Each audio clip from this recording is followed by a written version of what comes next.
Murisei, tinokuchingamidzai kuShona Land. In this video, we'll be teaching you more common phrases you must know in Shona. Let's start.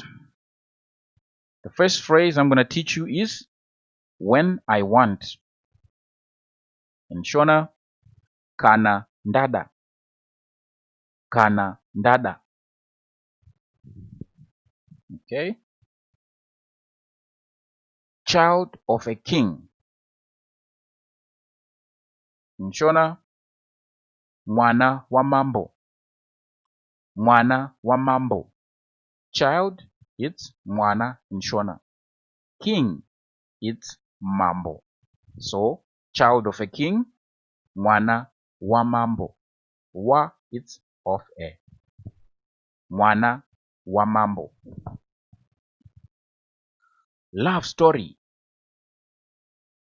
In Shona, nyaya yerudo. Nyaya yerudo. Story, it's nyaya. Love, it's rudo. So love story, nyaya yerudo. So as a recap, when I want in Shona, kana ndada. Kana ndada.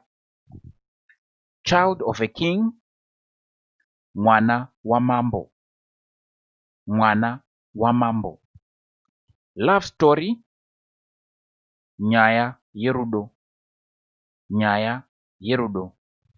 Thank you guys for watching. Don't forget to like, to subscribe, and leave a comment. If you have any video suggestions, please leave them in the comments down below. See you in the next one. Ndatenda.